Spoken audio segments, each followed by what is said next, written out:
Hey guys, and welcome to DeadHeadTV. I'm Callum, the host of this episode. It's finally upon us, haunt season. Halloween is just around the corner, and today I want to speak to you all about scare acting and offer my tips and advice of how I got into, how you can get into, and of course what to do once you're in the scare industry.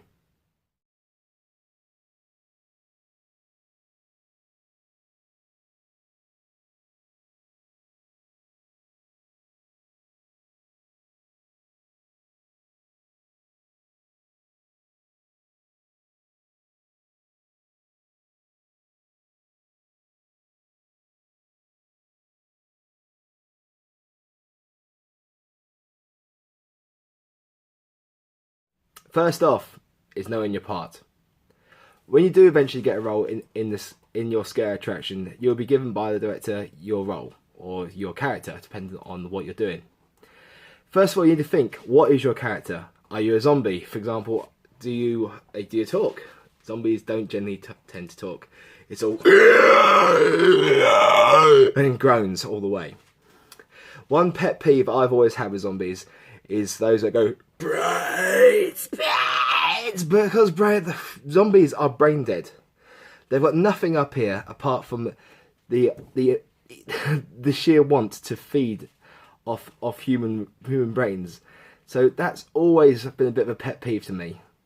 Of course, if you're running some sort of 80s horror movie sort of attraction, this might be quite good because, of course, back in the 80s, all the zombie horrors was all brains and all that sort of stuff. But me, it's all been a bit of a pet peeve. Are you a mad scientist or a lunatic? So, of course, one of the things you have to crack down is your laugh. All that sort of stuff. So, once again, it all depends on what character you do. You need to research your role and figure out what you would need to do as part of it. So, know your character. You can also do a bit of research behind the scenes, like, for example, if you're going to be like a psychopathic sort of mass murderer, the best thing to do is to watch the old horror films. Like, for example, if you're a chainsaw-wielding maniac, look at Leatherface. If you're some sort of creepy, sort of malevolent, demonic creature, Freddy Krueger. So these always give us great inspiration into our characters. But of course, it's up to you to make the character. Staying in character.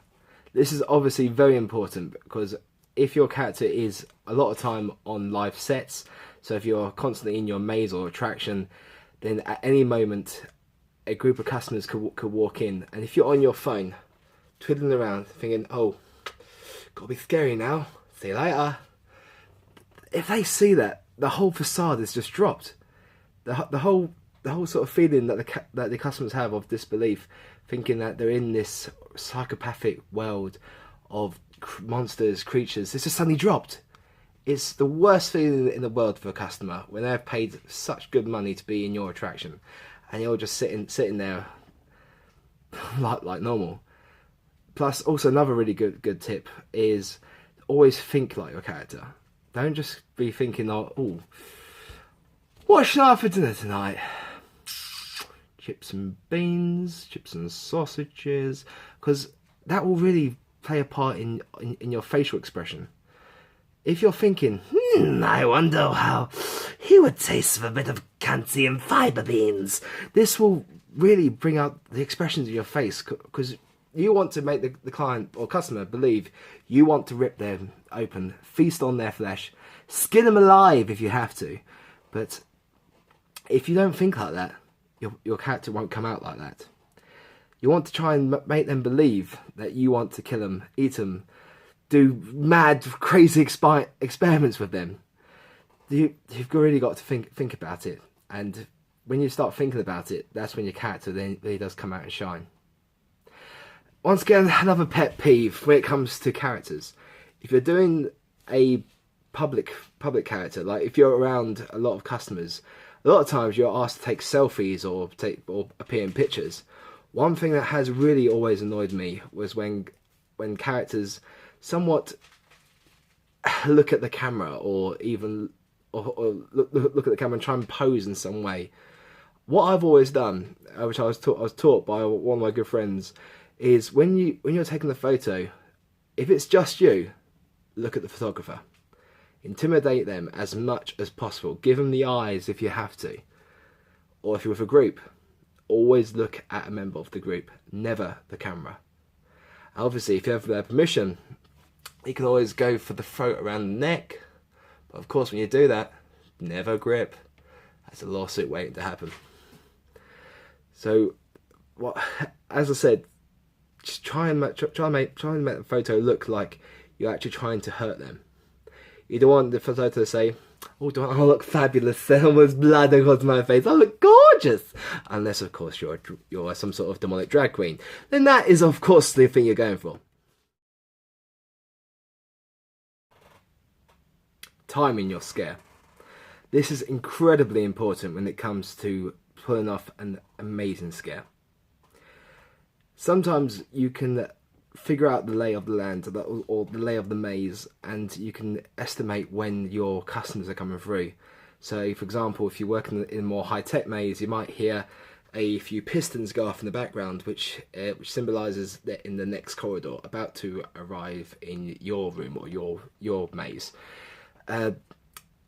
After a few nights, you'll somewhat get to recognise that sound, and you'll know when they'll be in your maze. So you can try and position yourself in the best possible way to pull off that great scare. At the same time, also, when you're doing the scare, try and be a bit more varied when it comes to who you're going to scare.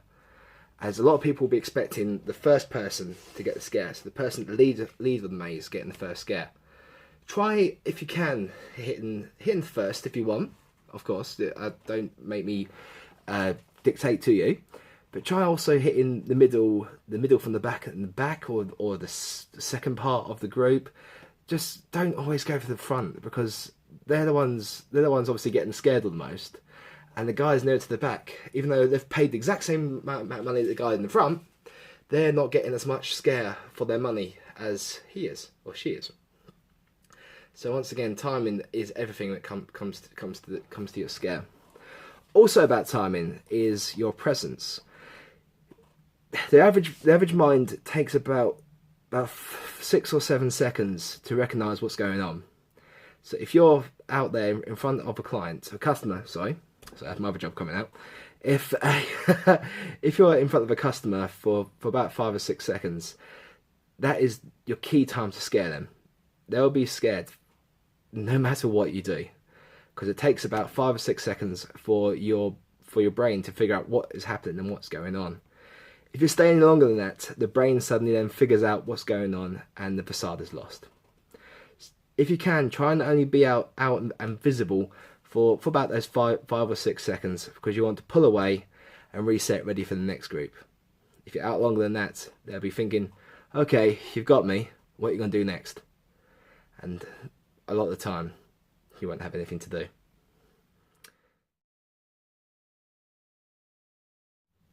Stay in your section.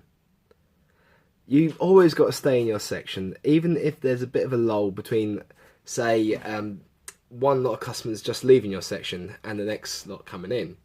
Because if you go out into the next section long to chat with your buddy, then suddenly 4 or 5 seconds later, there's customers going to your section.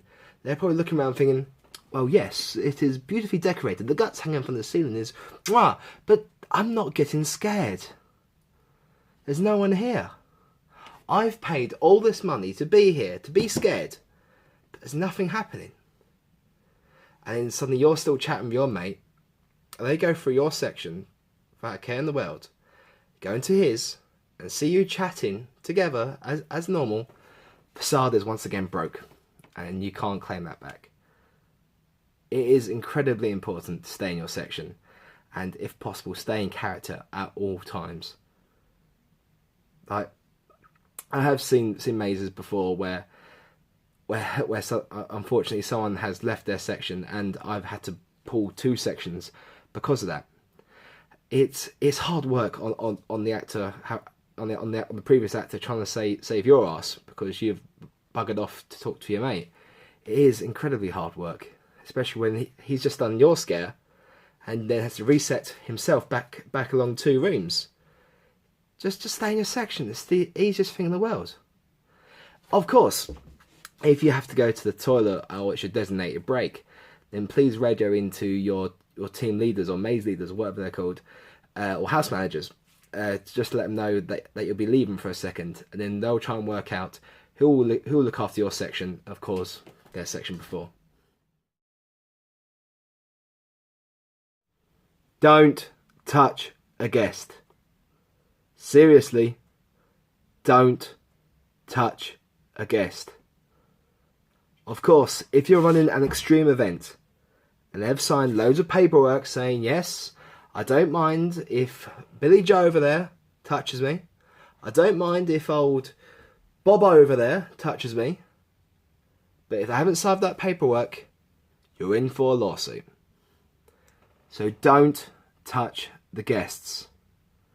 If you accidentally touch them, for example, if you accidentally brush their arm, or if you ran into them because you're being a bloody idiot, you got to acknowledge it. You got to radio in to your team leader, maze leader, house manager, whatever you want to call them. You've got to fess up and say, oops, I just touched old John over there in his brown hoodie. I didn't mean to. I apologised in my way by calling him a bloody idiot. But you've got to acknowledge it. You've got to fess up straight away and say, I touched him. Because if you don't, they can then complain. And if they complain, they'll want a refund. And you, I'm afraid, the actor, they can get rid of you. Just like that. So don't touch the guests. Seriously. Once again, if you're not running an extreme event and you grab a customer, try and scare them, saying, come over here, come over here. All right. What are you going to do next? Go on, you've got me. Got me by the hoodie. What are you going to do next? There's nothing you can do. You've grabbed them. You can't hurt them. You can't physically abuse them. There's nothing else you can do. Because once you grab them, you, in my eyes, have once again broken the facade. It's a lot scarier giving them the thought that you are going to touch them. Given the thought that you want to rip them open, feast on their entrails, and depending on what attraction you do, you want to stick a probe at their arse. You want them to give them the belief you want to do these things. You don't want to do them. You've got to look scary, act scary, and by all means be scary, but you can't hurt them. You can't touch them, because you're out. Simple. So once again, don't touch the guests. Now, touching other cast members is completely different, because obviously they are in on the act. Now, of course, when you're handling other cast members, for example, if you're doing some sort of maniac, once again, the cliche with the scare attractions, the axe-wielding maniac trying to hunt down their victim, unfortunately, most possibly a damsel in distress. They always have a bit of interaction between the two of them, where of course there's touching of most kinds. But of course, once again, the previous thing we talked about, you want to look scary, be scary, but not harm anyone. There's a few techniques you can do to pull off these bits and pieces. One of my favourites, as I showed before with the photographs, is the hand around the neck. So what you do, open your thumb and forefinger as wide as possible and literally just rest it around the neck. Don't squeeze. Use the other fingers. These ones here. Hello, you're right. To close in on the chest plate. So it looks like you're choking them. But of course these two are merrily free. Because of course you don't want them to actually choke. You don't want a medical emergency whilst on the attraction. That is loads of red tape you don't want or need. There's other things that you can do, even props you can use as well. But I won't be going through these because I haven't got any. Plain and simple, basically. Like there's safety with weapon props, like once again the chainsaws, foam axes and stuff like that. Unfortunately, I haven't got any, so I can't really show you. Very simple. Leave your shit alone. When I say your shit, what I mean is leave your phones, your wallets, your MP3 players, whatever you've got with you, which has nothing to do with your character. Don't take it with you in the maze. Old Leatherface didn't need a mobile phone. Admittedly, it's back in the 70s. Freddy Krueger unused the phone the once with a nah sort of thing. You don't need them. There's nothing scary about seeing some maniac on his phone texting his mate, searching fucking Google, I don't know. But you don't need them. Don't take them on set. Don't take them to live attractions. You do not need them. You don't want to be live casting one of your Facebook friends saying, "Look at me, I'm at this scare attraction. I'm looking all fabulous. Oh crap, there's people coming in." You don't need them. Leave them in the changing rooms. Like, I've got a holder which I put everything in. I padlock it up, so I know I can trust the people I work with, but still, to try and avoid temptation, etc. Don't take them on set. You do not need them. Like, same thing with watches as well. Like, once again, it all depends on your role. A lot of time you won't need it, because if you're smashing against walls and all that stuff, it'll break. Easy peasy. So I don't tend to wear my rings either when I'm on rolls, just because I don't want to break them. I'll leave them in my satchel again. If your character doesn't need it, you don't need it. It's plain and simple again. Be careful. This is one most scare actors don't tend to look into much, but be careful. When you are assigned your maze, learn it inside out, memorize it, know it like the back of your hand. Cliche, I know, but you really have to. Of course, you need to know the route, so which way the clients come in, where they go to next, and all the way from start to finish. But not only that, you have to learn all the emergency exits, where all the e-stops are, if in case there is an emergency, plus also the risks and the risks of your maze as well, like the uneven flooring, or if you're out in the field, the mud patches, etc. You've got to learn your maze inside out. It's so important. Plus also, when you do start a shift, have a quick walk around your maze. If there's anything which doesn't look right, like if there's a wobbly wall or a screw poking out, anything like that, radio in. Tell them something's not right. Can they get a set designer or set designer, have a look at it, because at the end of the day, it's your safety as well as the customer. Once again, I am one to talk about being careful in a scare attraction. On my very first year at the Cursed in Essex, I was being a bit overzealous. I had a group of customers come through, and whilst in mid-scare, both of my connective tissues in my knee gave way. And quite basically, my knee gave way. I couldn't put much support on it. Of course, being the ever so professional that I am, even back then, I continued the scare. I was scraping across the floor, screaming at them, but I was in absolute agony, so that's probably why the screams came off quite real.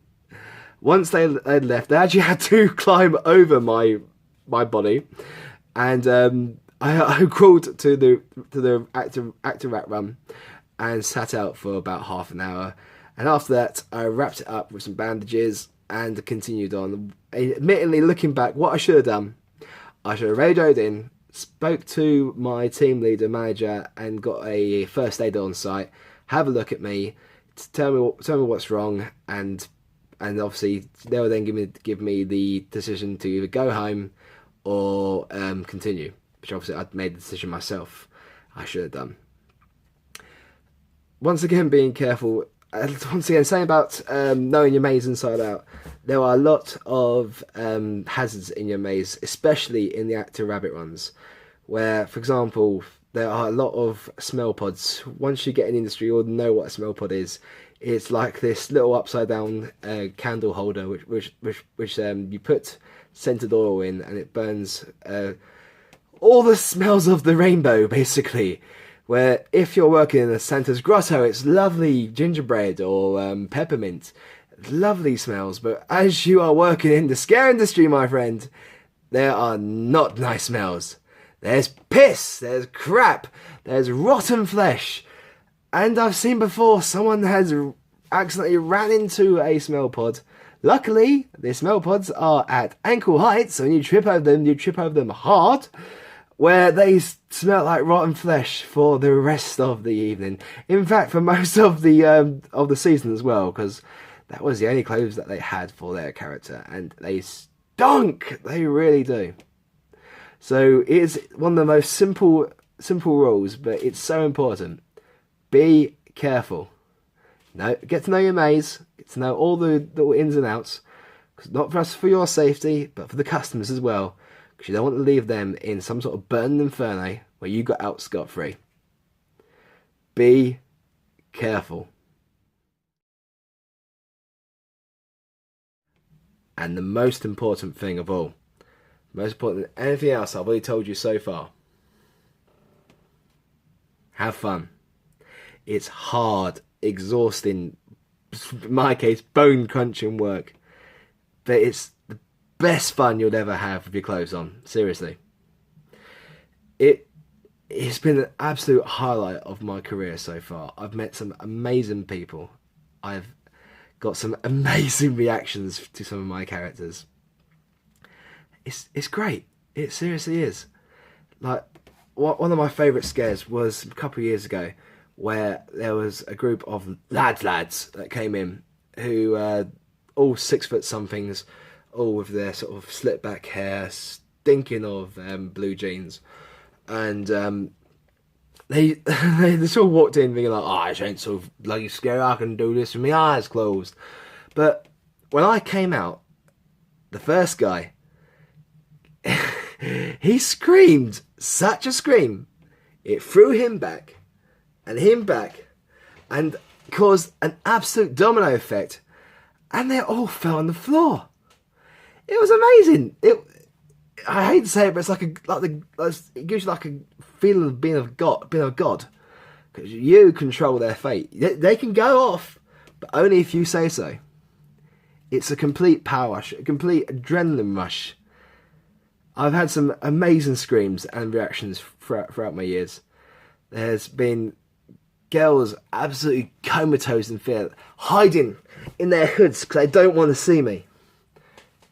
It's great. You can call me sick if you want, but it's such a great job. I wouldn't honestly change it for anything in the world. If I could, I'd do it all the time. There are, of course, a few attractions that will hire year-round scare actors.